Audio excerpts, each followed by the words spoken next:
de anticoagulante al tubo para tener plasma. ¿Entienden? Entonces, no me coagula la sangre y yo puedo contar mis células. Eso es cuando ya está afuera. Pero en la sangre, cuando está en el organismo, es plasma. Solo cuando ya sale del organismo y pasa por la separación entre coágulo y líquido, este es suero. Acá se hacen todos los estudios habidos y por haber. Hormona, vitamina, alcohol, glucosa, líquido, todo se hace en el suero. De ahí viene la palabra pruebas serológicas. ¿Qué quiere decir? Que se hace en el suero y generalmente tiene una coloración amarillenta, ¿verdad? Es un amarillo ese ahí. En cambio, el plasma tiene otro color. El plasma nosotros entonces tenemos todo junto. ¿Está bien? Célula completa. Y algunas cosas se hacen con anticoagulante y otras se hacen en sangre sin ningún tipo de anticoagulante.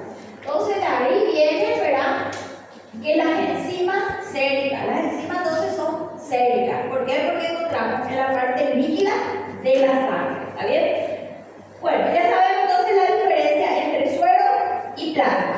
Suero sin factores de la coagulación, plasma con anticoagulantes, que pueden ser naturales si están en el organismo o sintéticos si es que yo saco y pongo un aditivo, ¿verdad? Entonces esa sería la diferencia. Bueno, estas enzimas entonces nosotros vamos a dosar o vamos a medir en la parte líquida de la sangre, o sea, en el suero.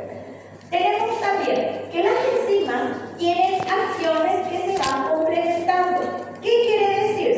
Que una enzima en un ciclo o en un proceso, ¿verdad?, con una función de mis enzimas, tenemos que una enzima le da lugar en el segundo paso a otra enzima, en el otro paso a otra enzima. Entonces, esas, ¿verdad?, son las funciones multienzimáticas. Las enzimas en sí se van complementando en las acciones que van desarrollando. Son importantes porque me van a determinar el grado de lesión, ¿verdad? Me va a indicar el lugar de la lesión. Por lo tanto, esa es la forma, ¿verdad?, que ayudan las enzimas en el diagnóstico. La rapidez de estas enzimas, el aumento de estas enzimas va a estar dada por el tipo de enzima. Nosotros sabemos que las enzimas son proteínas, ¿verdad? Tenemos proteínas pequeñas y tenemos proteínas grandes. Entonces, se entiende, ¿verdad?, que una proteína pequeña va a aumentar más fácil que una proteína que tiene que ser degradada con más tiempo, o sea, un proceso un poco más largo.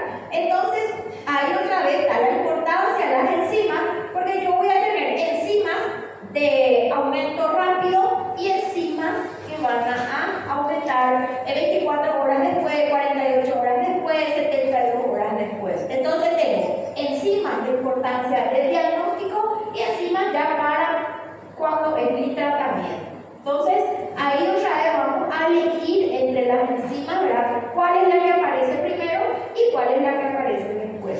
Y entonces ahí, ¿verdad?, es como nosotros vamos determinando la enzima que vamos a usar. ¿Cómo que son? Dice acá, la rapidez con que la cual las enzimas y otras proteínas son eliminadas del plasma, ¿verdad?, por ciclos biológicos naturales, varía con su susceptibilidad a proteólisis.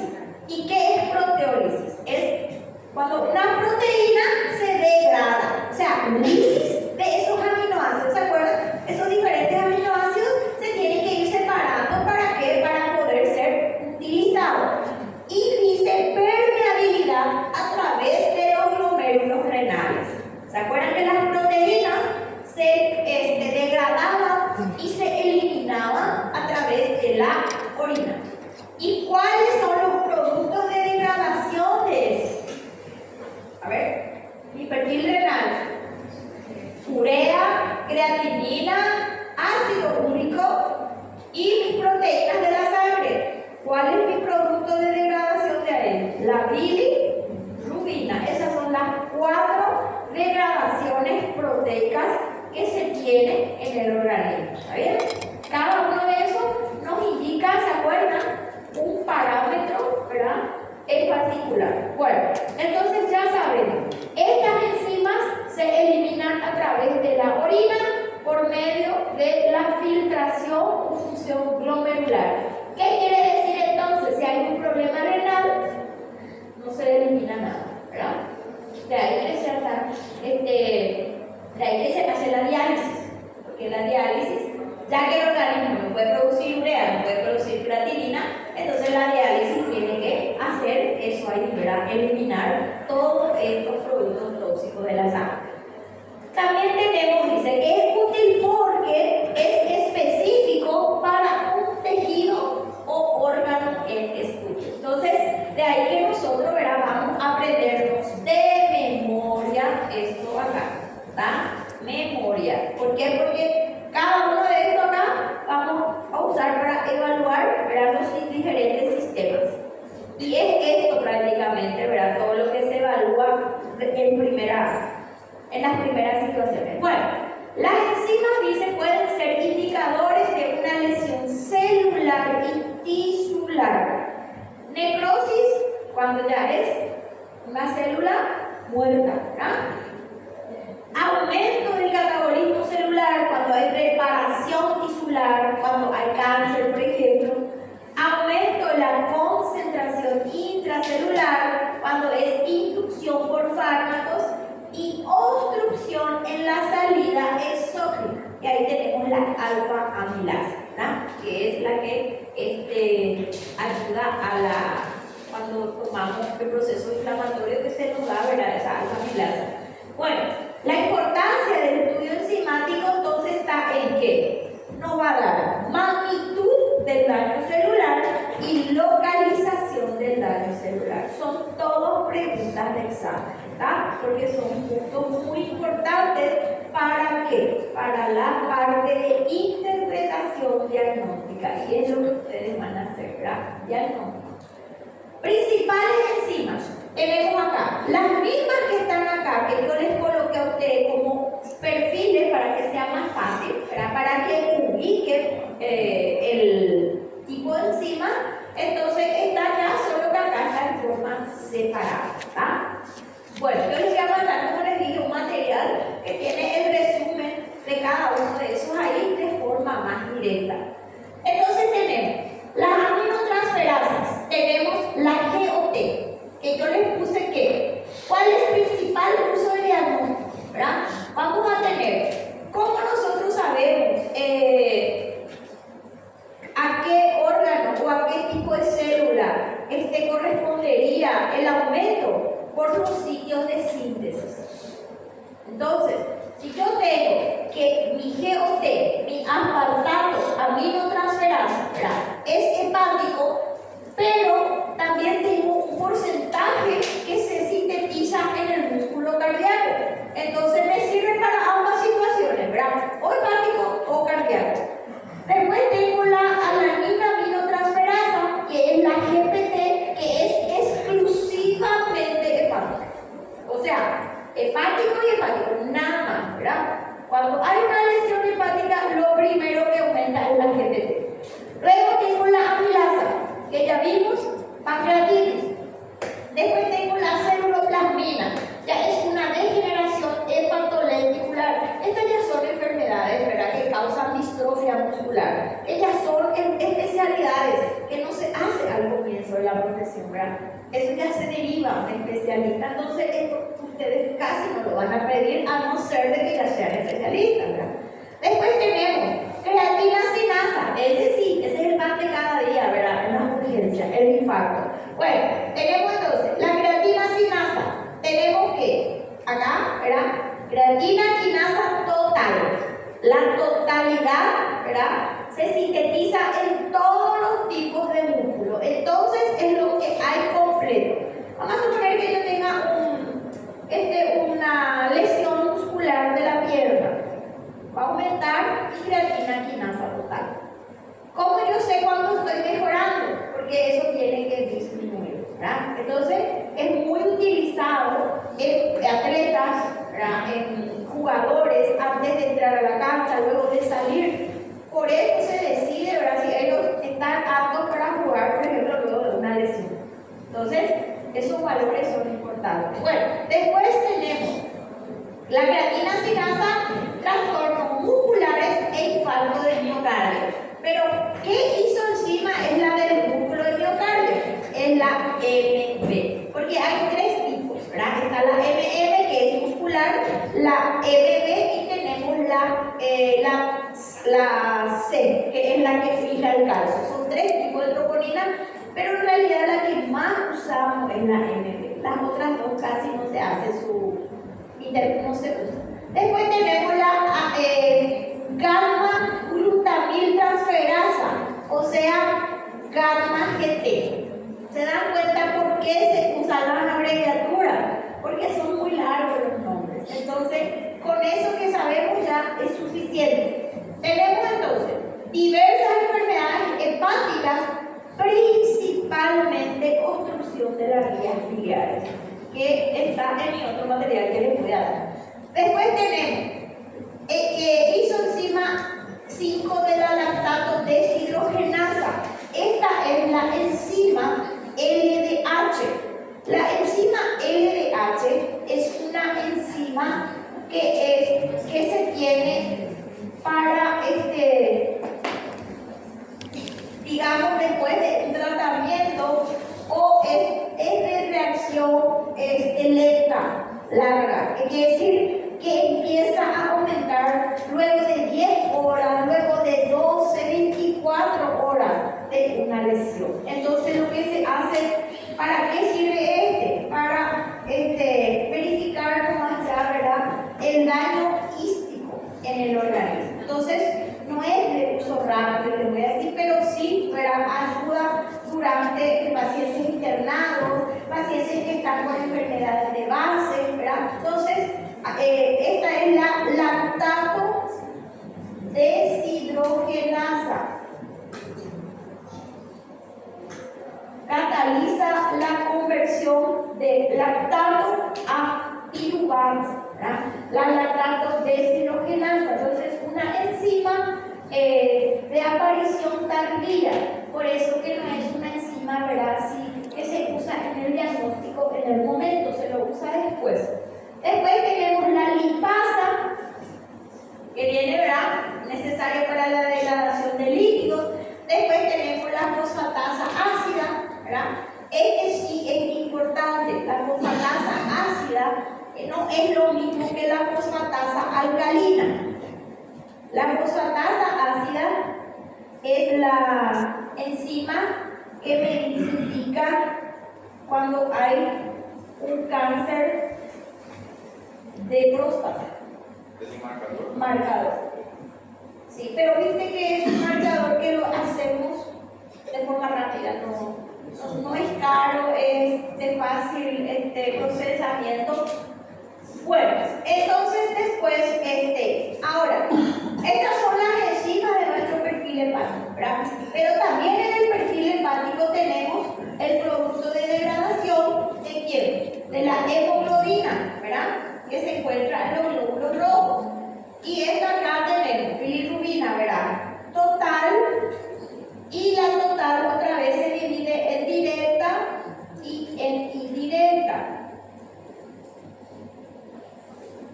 ¿Ah? Esta ya es la hidrosoluble, la que se elimina, y esta todavía es insoluble.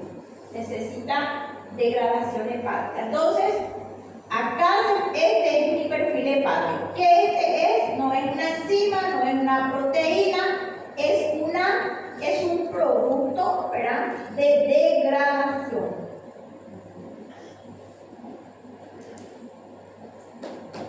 Tóxico. Me pongo así porque en el examen ahora me van a poner, es una proteína. Me quiero morir cuando me escriben. Professor. Sí. Me da rabia. Sí, diga. Se no exame de sangue der bilirrubina direta alta, sí, automaticamente. É hepático. Sim, mas automaticamente dá pra gente perceber que o ¿Qué problema de hígado? Está conseguindo conjugar, mas não está conseguindo excretar. Sí, así mismo. No, sí, es algo, es hepático, no está pudiendo salir. Ese es el problema. Está conjugando, só não consegue expelir. No es que no consigue, ¿sabes qué pasa? La cantidad de la demanda es superior a lo que el hígado puede degradar. Entonces se aumenta la conducta. En cambio, si es la indirecta, ya es porque el problema es en el transporte.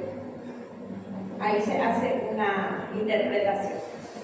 Porque hay un cierto grado nomás. Por ejemplo, la bilirrubina total es hasta 1.1. Ese es de 24 horas lo que se produce. Y la directa es 0,30. Es poquísimo. Y la indirecta, ¿verdad? Entonces va a ser 9, 10, 11, 90. ¿Verdad? A ver.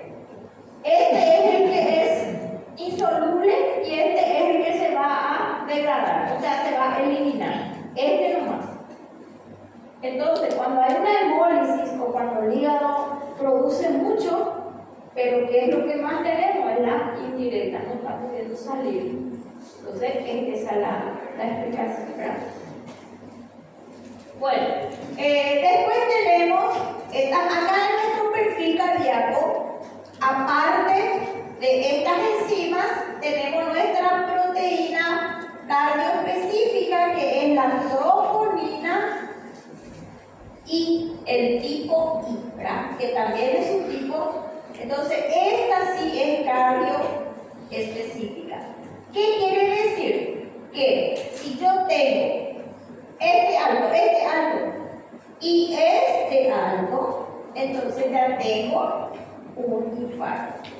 Pero ¿qué pasa? Si esto yo, por ejemplo, el paciente ahora tuvo un malestar, ¿verdad? O sintió un golpe fuerte de falta de respiración, lo que sea, viene y yo le hago la extracción. Todavía yo no voy a tener mis enzimas, ¿verdad?, aumentadas o alteradas. Pero tampoco, ¿por qué? Porque eso empieza a aumentar 4 horas luego después de la lesión. Entonces, tampoco puedo, ¿cómo se dice? Descartar que sea un infarto. Entonces se hacen 3 solicitudes en cada 4 a 6 horas. Entonces ahí se va viendo, ¿verdad?, cómo se evalúa. 24 horas tengo que tenerle en observación. Luego recién le voy a liberar a mi paciente. ¿Por qué? Porque la primera, como les digo, a lo mejor a veces no aumenta suficiente porque todavía no pasó el tiempo. Bueno, después tenemos entonces la fosfatasa ácida, ya sabemos. Cuando tengo, ¿verdad?, pacientes que tienen su PSA alto, su PSA que es la hormona, ¿verdad?, que se usa para controlar en los hombres el nivel, ¿verdad?, y por ahí está inflamado la próstata. Entonces, cuando yo tengo PSA alto, de repente mi paciente ya se ha operado, pero no mejora, yo hago mi fosfatasa ácida. Si mi fosfatasa ácida está alta, entonces quiere decir que ya es un cáncer de próstata. ¿Está bien? Después tenemos la misma cosa con la fosfatasa alcalina, sí es la que encuentro en el perfil hepático. La fosfatasa alcalina dice diversos trastornos óseos, trastornos óseos y enfermedades hepáticas obstructivas. ¿Qué quiere decir? Que la fosfatasa alcalina, ¿verdad?, cuando aumenta, ya es porque hay algo, ¿verdad?, bastante delicado, o en situaciones ya que afectan los huesos o cuando es hepático. Ahora, la fosfatasa alcalina tiene 2 tipos de aumento: fisiológico y patológico. Durante la niñez, durante el embarazo, durante todo el proceso donde hay crecimiento óseo en longitud, siempre va a estar un poco más alto. ¿Entienden? Por ejemplo, los adultos ya tenemos un valor hasta 100, 120. Quedó ahí. En cambio, los niños pueden llegar a tener hasta 500, dependiendo de la edad que están pasando, ¿verdad? Entonces, vamos a tener valores elevados en niños, pero eso es fisiológico, ¿verdad? Bueno, ahora también los factores que vamos a considerar sobre la interpretación de estos acá. Edad, ¿verdad? Dijimos que, por ejemplo, ¿quién tiene más proteína muscular? El varón, tiene más creatina. Entonces, de los varones va su valor y de las mujeres va a ser siempre un poquito menos. El sexo, la misma cosa. Antecedentes personales patológicos y no patológicos. Posible consumo de fármacos o drogas. Sensibilidad y especificidad diagnóstica de la prueba enzimática. Entonces, esos son los factores, ¿verdad?, que tenemos que considerar. Las enzimas que ayudan al diagnóstico del infarto agudo-miocardio, que tenemos ahí, las creatinas quinasa, dice, las enzimas que empiezan a aumentar 12 horas o después no tienen utilidad diagnóstica, ¿verdad? Entonces, vamos a tener enzimas que sí aumentan cuando hay un infarto o miocardio, pero que no se la usa como diagnóstica. Entre ellas tenemos la GPT y la GOT. Cuando no se sabía de que esto se podía usar exclusivamente, entonces se usaba la GOT, ¿verdad? Pero hoy día eso ya no se usa. Ahora vamos a tener, ¿con quién vamos a diagnosticar? Con la CKMB y la troponina I. Ustedes tienen en su material troponina T, que está mal, ¿está bien? Es troponina I cambio.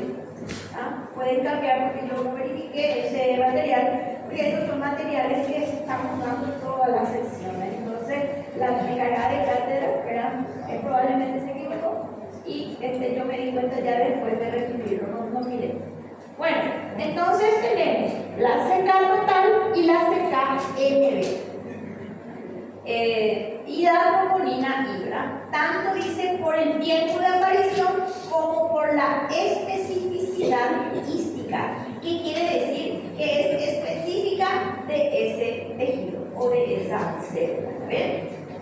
La creatina quinasa, fíjense, tenemos acá la creatina quinasa CPK es la enzima que cataliza, ¿qué cosa? La refosforilación del ADP a ATP, ATP, ADP. Entonces, de ahí, ¿verdad?, es que sean prácticamente todo lo que es contracción muscular.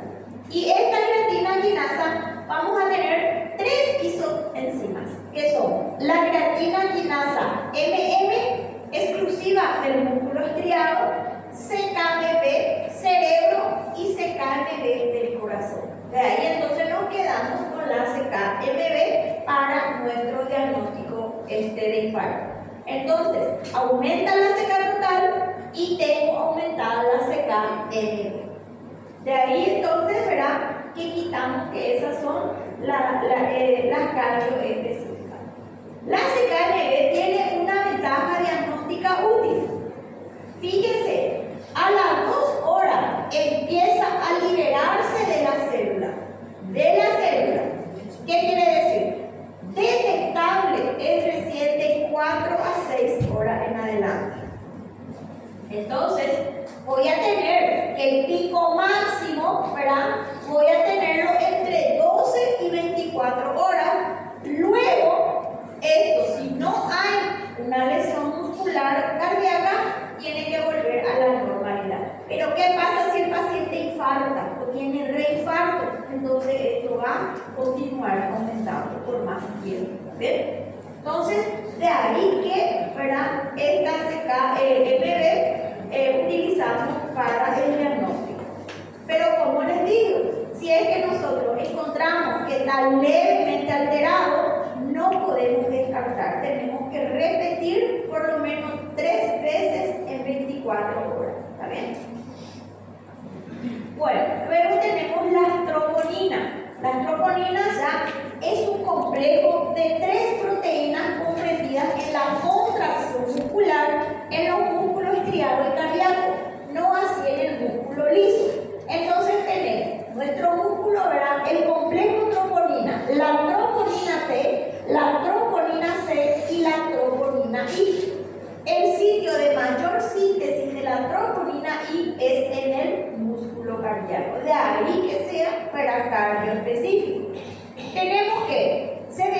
aumenta en el día dentro de 4 a 10 horas después de la aparición de los síntomas. Acá tienen, por ejemplo, habla mucho este slide de la troponina T, pero la troponina T es una proteína que empieza a aumentar 8 horas después de la lesión. La troponina I es la que empieza a aumentar 3 a 4 horas luego de la lesión. Pero como les dije, yo les voy a dar en ese otro material, ¿está bien? Bueno, entonces nos quedamos que la troponina T también es muy utilizada cuando hay ACV. Ahí sí, pero tiene una utilidad mayor para ya más para el diagnóstico y ya para el tratamiento. Otros tipos de daño del músculo cardíaco también aumentan las concentraciones séricas de troponina, miocarditis, hipertensión pulmonar, etc. Las troponinas, ¿verdad?, solo aumentan cuando hay un daño. Si no hay daño, las troponinas no aumentan, ¿verdad? Nosotros, por ejemplo, si nos hacemos un dosaje de troponina ahora, vamos a tener 0,00. 0,01 ya es un indicador de algo. ¿Entienden? Es negativo, tiene que ser nada. Bueno, ya son las 10 de la mañana. Vamos a